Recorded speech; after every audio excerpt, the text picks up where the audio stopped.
Good afternoon, teacher and classmates.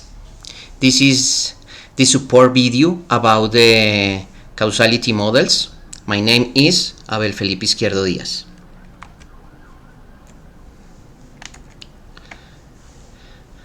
So, in 1802, DuPont Company was the first to document knowledge about the causality of accidents.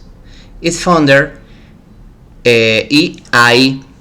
DuPont, stated, "We must try to understand the dangers we live with."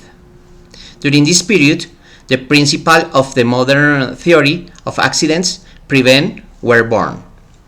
In 1891, safety of operation was identified as a necessary precept to the point that the design of DuPont's house, including the requirement that the manager's house be built within the park facilities, provide a powerful incentive to understand the causality of accident.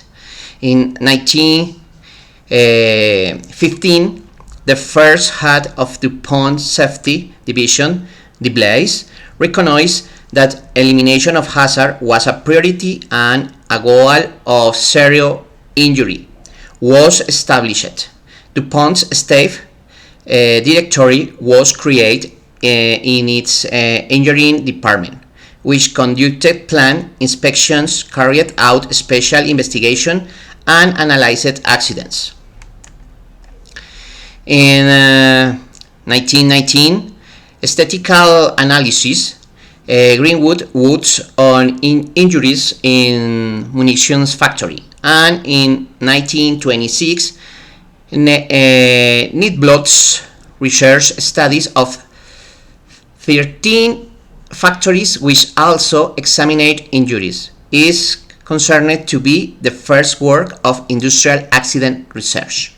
In 1919 to 1928, during this period of time, other studies were advanced that examined areas of working condition not previously investigated, so as humidity, working hours, age of workers, experience, and abstractance rate. In 1930, the studies of individual accidents proneurs was conducted. In 1931, the original work of Herbert W. Henrich, whose book Industrial Accident Prevention is considered the first main work on the understanding of accidents. In 1931, they occur over a series of events that at the same time interact with each other. Therefore, the accident can be avoided by eliminating a linear sequential cause. It's the most common event for accident investigations. In 1970, it's the result of a combination of both unsafe acts and hazardous conditions that follow a linear trajectory, with the result that accidents can be controlled by strengthening barriers and defense. This at the same time encourage thinking about causal series. Accidents prevention methods are developed on the basis of sequential models and their objects in the search for causes and their elimination. In 1970, energy damage model based on the assumption that damage or injury is the result of an incident energy whose intensity at the point of contact with the receptor exceeds the damage threshold of the receptor. In 1975, temporal sequential models is based on 4 principles. They need to define a beginning and end for an accident. the need to represent the events that occur in a sequential timeline. They need a structured method to discover the relevant factors involved. They need to use a graphical method to define events and conditions. In 1975, epidemiological models moved away from the identification of a few causal factors to understand how the multiple factors or a system were combined.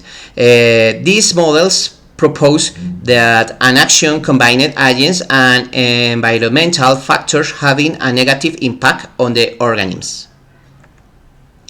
In 1980, system models, it's born a model that combines that organization as a whole, and that action happen with several environmental, human, and technical factors coexist in a specific time and space. In 1997, reason accident causation models moved investigation from blending the individual to a know-how approach to investigation, from a personal approach to a system approach, from active errors to latent errors. And in 2000, complex non-linear accidents models, two new accident models were introduced with the intention of addressing the problems of linear accident models. The system theoretical accident model and process, and the foundation reason accident models. That's all. Thank you for your attention.